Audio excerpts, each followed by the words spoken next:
Welcome to San Joaquin Spotlight, a public affairs program featuring conversations about life in the central San Joaquin Valley. This program is brought to you in partnership between KFSR 90.7 FM and CMAC Fresno.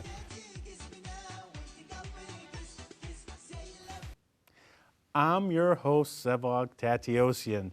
Today, I'm smiling because we have the Superintendent of Central Unified School District here in the studio. And many of you have heard me say this before, but I'm a Central Unified School student. I'm a grad from Central Unified Schools. So in the studio is Mr. Sutton from Central Unified School District. Welcome to the program. Thank you very much. Thank you for having me. So I want to start by saying congratulations to the Central Grizzly football team because they had an upset recently. We did, yes. It took 2 days worth to get the game, but due to weather. But yeah, it was a very exciting win for us and kind of put us back on the map. Well, and tell us about the weather. So the game was canceled the night before because of Actually, weather. Thursday night. So Thursday night, game gets canceled. What happens? They played 3.5 quarters, and from that point, there was more lightning, so the two athletic directors got together and decided it was best for safety purposes to hold off until they could make it up. Friday night was another game at the stadium, so they had to wait until Saturday morning to finish it out. And I bet you some of the parents and even the players were nervous, were on edge because, Central was leading at that point. Right, yeah, we were ahead 21-12 at that point. Clovis had the ball on the 1 yard line moving in, and that's when they called the game. And so the last little over 6 minutes were played on Saturday morning. Very exciting finish to the end, and we ended up coming out on top 21-20. So yeah, congratulations. Clovis was number 1, I believe. In the Valley, well, yes. That's interesting, very interesting. So, you're here from Selma Unified School District. Talk a little bit about your background because this is a new role for you, correct? Well, I was superintendent in Selma Unified as well, but coming over to Central Unified, much bigger district, going from about 6,500 kids up to a little over 15,000 kids. So the responsibilities are the same, but the numbers are greater and more schools and more students, so yes. And new role, you just got into this position in August, correct? That is correct. I started August 3rd, which is so a little over 2 months now. And is that after or before the school year? I came in 6 days before the students showed up. So yeah. Surprise! Here you go. Congratulations. There you go. Yeah. So tell us a little bit about the differences between the two districts. I mean, Selma Unified's a little smaller. Central Unified's a little bigger. Talk about differences. Well, kids are kids, and the goal in education stays the same. So I think the sheer size and volume of what you do here in Central compared to Selma is probably my biggest adjustment. Because one of my things that I like to do is be out and be visible and be at school sites. And so with Central being a little bit more spread out throughout the whole city of Fresno and twice the number of schools, it's a little bit tougher to get around and be out as much on the school sites. Talk a little bit about, as far as size goes so that our audience members really can put it in perspective. I mean, how much bigger is Central Unified compared to Selma Unified? Well, about 10,000 more students. Interesting. The ethnic breakdown is a little bit different, but again, the kids are coming for one purpose, and that's to be educated and to have a great experience in their schools, and so that's our goal is to provide those things. So tell us a little bit about yourself. I mean, did you ever teach? Do you come from education? I mean, why did you get into this field? Right. This is my 34th year in education. I started out down in Southern California, where I grew up and went to school. Got my degree down in Southern California and taught down there for a couple of years and then moved up to the Central Valley in 1984. I worked in Clovis Unified for 15 years, teacher, coach, administrator. And then I moved to Selma Unified in 1999. There it was all administrative work, a middle school principal, an assistant superintendent for personnel and instruction. And then for the last 7.5 years in Selma, I was a superintendent there. And then I had heard that Mr. Berg was thinking about retiring, and when I saw the posting, I thought this would be a great opportunity for myself and went through the process there, and was fortunate enough to be the top candidate and selected by the board for this position in Central Unified. Congratulations on Thank you. that. Thank you. Talk a little bit about the differences between, you being in the classroom and you being superintendent. I mean, what you bring to the table is you've served multiple roles. So, you did this a little bit, then you did this a little bit. What are the differences between you today in administration and you in the classroom? Well, I think there's a lot of differences. But I think it's important for any superintendent to know and to have that classroom experience, to know what it takes, to be successful in the classroom. I think there is a buy-in too from your teachers, in the district, to know that their leaders have been experienced teachers as well. And I think as throughout my whole career, I've grown, and if you would have asked me 30 years ago if I was going to be a superintendent, I would have said, heavens no. But I think along the way with good mentors and good people, moving me along, in the process, and saying, have you thought about this? Have you thought about, possibly getting into, different levels in education? That's kind of brought me to where I am today. So I thank them for that. And you mentioned teachers. So a lot of people I know are getting their credentials or have gotten their credentials and now want to get into roles as teachers. A couple of questions on that. Is it still a good profession, and what advice would you give them? Well, I'm biased. Of course, Yeah. It's a good position, and a great job. Actually, right now, universities are saying there's a teacher shortage. This is a great time, for people to be thinking about education and getting into this field. With the new funding formula that the state is now working on, it's allowed school districts to add some positions where the last 6-7 years we've been more in a budget cutting mode. Right now, most districts are in an add mode. So that's a good thing for educators. It's a good thing for our kids because more layers of support and more opportunities for kids as well. So yes, I would strongly recommend if they're thinking about getting an education to definitely, consider that. And, we'd love to be able to talk to them and, see if Central's the right place for them. And what other advice would you give teachers who are maybe new to this field? Because, I mean, saying you want to become a teacher and being a teacher must be, I have no experience in that, but being in the classroom for the first time, Right. it must be an experience different than anything else. Yeah, and I think one of the things that you have to go into knowing is that you have a heart for kids, and you want to make a difference in a child's life. Because if you don't, if you're just getting into it for, whatever the perception is out there, well, we have our summers off or whatever. I think the bottom line and what we look for, when we're looking for prospective hires is somebody that has a heart for kids, somebody that, is a subject matter expert and is willing to maybe do some extra things, coaching or club advisor or working in performing arts or those type things. So, it's somebody that wants to take an active role in making sure that kids are getting everything that they need in order to be prepared and successful when they leave our doors.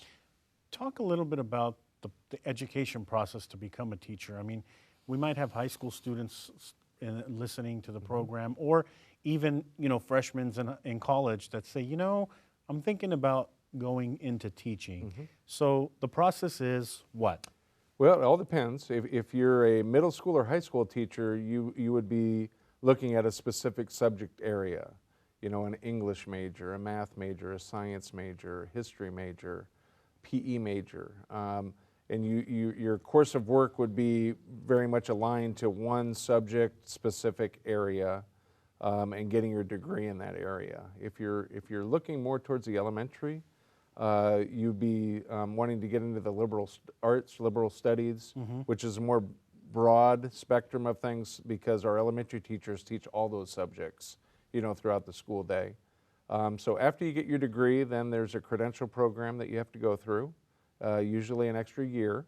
which includes student teaching, which gives you that opportunity to actually get in the classroom, work with kids, with another experienced teacher. And a lot of times that's where the candidates realize whether or not this is the place for them or not. They want to do this or not. You know, so it's a great, you know, opportunity to get your feet wet and to see whether or not this is a profession that you're cracked up for or not. So, you know, when I went to Central Unified School District, I went to Herndon Barstow, and I went there from kindergarten to 6th grade, and then from there I went to high school. Is that still kind of the setup of the school? Because I had heard that, you know, there may be some changes, but in Central Unified School District, do you have schools that are K through 6 and then jumping to high school? Most of our schools are K-6. We have a couple of little country schools that are still K-8. Houghton Kearney is still a K-8 school. But most of our elementary schools are K-6 that feeds into the middle schools. Okay. We have 3 middle schools, Glacier Point, Rio Vista, and El Capitan. And then after the 2 years of middle school, then they go to the high school. And actually, I went to a K-8 and then I went to high school. So I went to the small, you know, school in the outlying area. So those still exist. Yes. But they go elementary and then middle school and then high school. Correct. So tell us a little bit about, you know, GEDs, and is it ever too late for someone to get a GED? Because, you know, I hear, and I'm sure you hear about this too, you know, I'll be somewhere at a restaurant or something and I'll overhear someone saying, I'm going to go back and get my GED because I want to get an education after that. What is a GED, and is it ever too late to get your GED? It's never too late. You know, obviously people that want their education, it's an important thing. It's a milestone event. And so through our adult school, we still have GED programs where somebody that is you know, a little bit older can still go back to school, get the classes that he or she needs in order to meet high school requirements.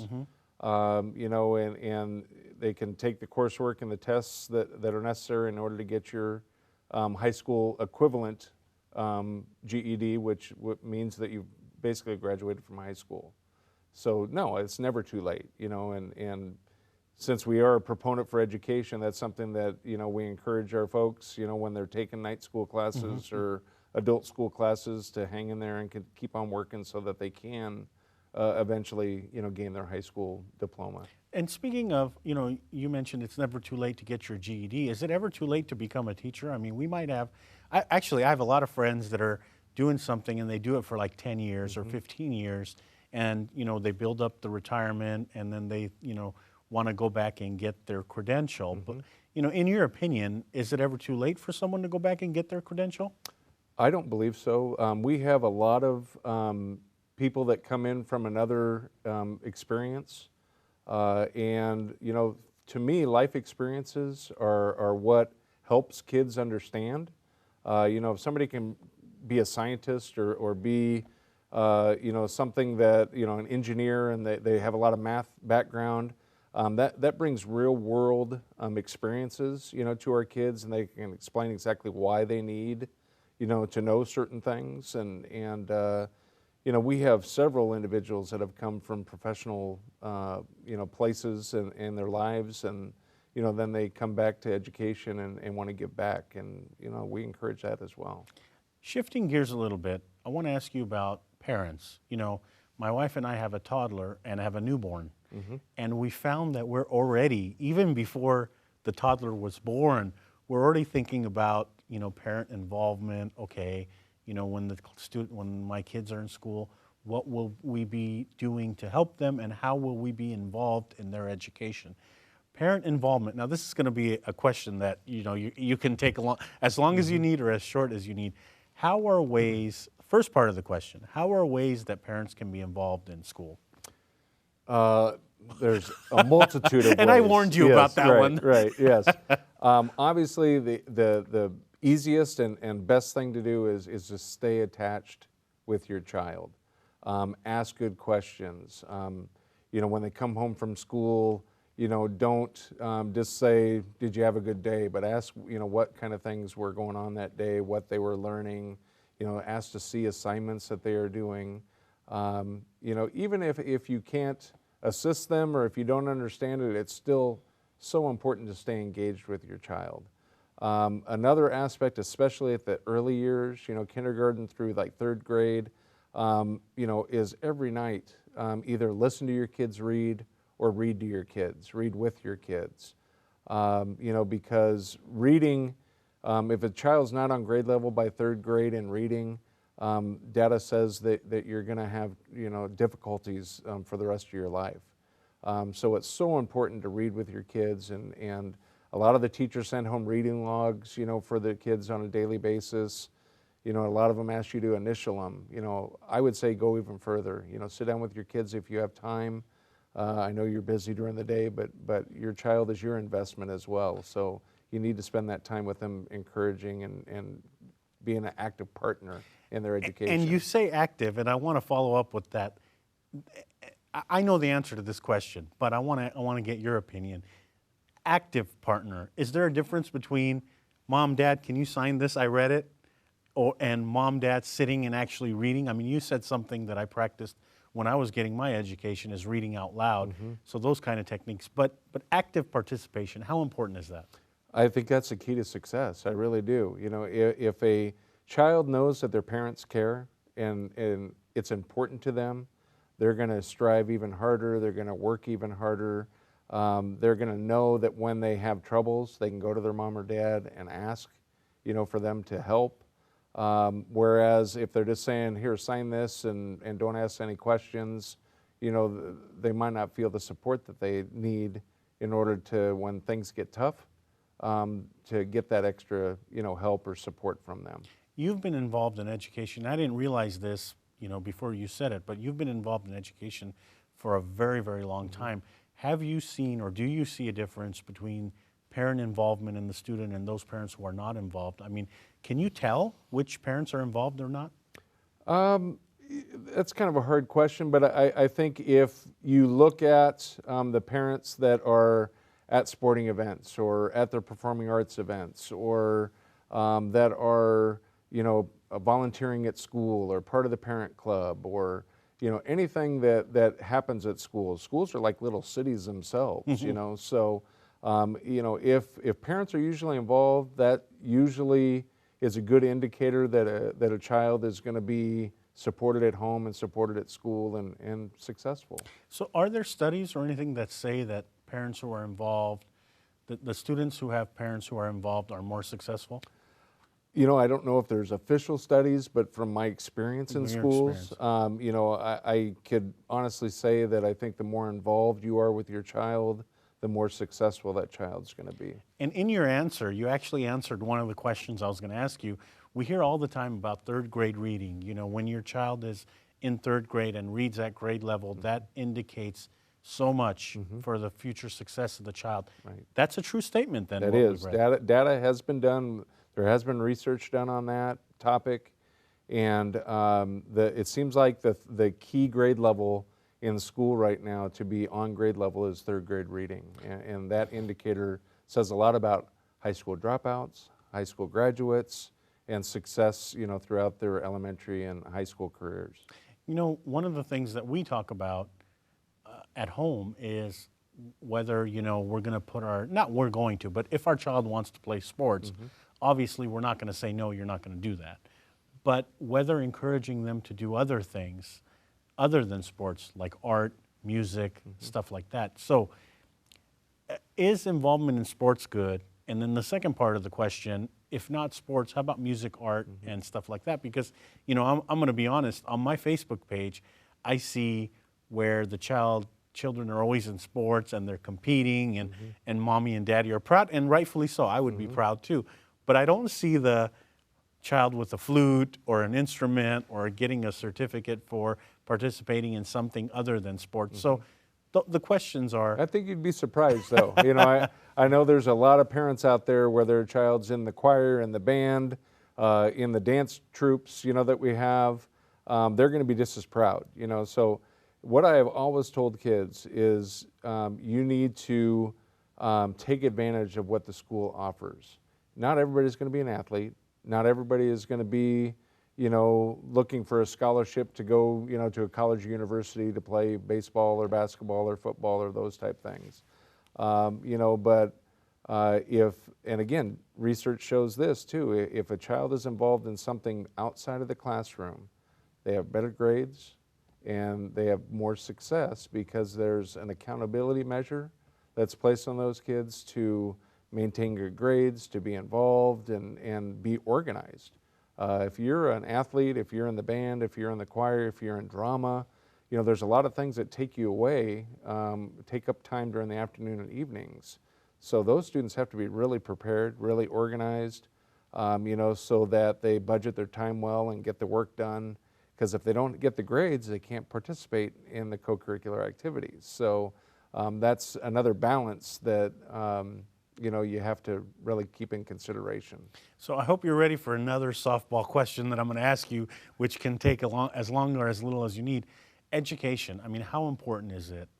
How important is a high school education? I mean, and I say that because, my parents came from foreign territory where education, I mean, people didn't go to school or they didn't have an opportunity to go to school, and my parents don't have a high school education. I've got a degree and a post degree, but right now I realize that education is so important. How important is it? Well, it's everything. I think, anything that you want to do right now, if you don't have the basics of a high school graduation diploma, you're going to be struggling. It doesn't mean that you have to go to college, because there's a lot of students who do not go to college. They might go right from high school to the military. They might go right to the workforce. They might go to trade schools or junior college and then college. All those things are good options, but you can't do any of those without a high school diploma. Even the military now is saying that in order to be accepted into the military, you have to have a high school diploma. So it's very important, to stay focused, to stay on track, to do what it takes in order to graduate, from high school. Let's talk about test scores a little bit. So tell us a little bit about test scores. I mean, we hear it all the time. Such and such school district got X points and such came in second with X points. What does that mean? Well, and right now we're kind of in a transition, because last year was the first year that our students took the new state testing model. It's called Smarter Balanced. So right now we're kind of on a baseline year with our data and learning, exactly what our students are going to be held accountable for. Before that, with the old STAR tests, we had that pretty well dialed in and the expectations there. But we've now moved to a new testing model. It's based on the Common Core standards that are national standards now instead of state standards. So we are pretty much in the initial year of deciphering our results, figuring out where our gaps are, and then moving forward, in order to fill those gaps and close those gaps for all of our students. I want to talk, we have about 4 minutes left or a few minutes left on the program, but I want to talk about growth. It's no secret when you look at Central Unified School District, the district is growing. I mean, and there's really, in Fresno, there's really nowhere else to grow but come west to Central Unified School District. How do you plan for that? And is that even a calculation you take under consideration? We build in a certain moniker based on the last 10 years. We look at our growth over that time period, and then you never know until the bodies show up, really, but you can make estimates and make judgments as far as what you think based on history, it will be for next year. We did that this year, and we were pretty close. We were about 70 students more than we thought we would be. But one of the things that districts have to continually look at is your classroom space, to make sure that you have enough classrooms, because every grade level class is limited to a certain number, depending on grade levels. So you have to take that into consideration. You also have to look at, are there certain pockets in the district where more people are moving into? And then based on that, we are currently working on updating our facilities master plan for the entire district to see, okay, if we're looking at, possibly building new schools, where that would be to serve the population. and then looking at different levels to say, okay, do we need elementary schools? Do we need middle schools? Do we need a high school? Those type things. So that's an annual thing that we do because you have to make sure that there's enough rooms and desks for kids, as when August rolls around. So your team is watching the development of neighborhoods and where developers are going, which I don't think a lot of people realize that, that plays in here. Absolutely, yeah. We are very tied into any developer that comes into our district. We're looking at number of homes because there's a formula as far as how many average homes produce X number of kids, into the schools at each level. So there's a lot of science there. It's just not a guessing game. We are running out of time this week on the program as I look at the clock.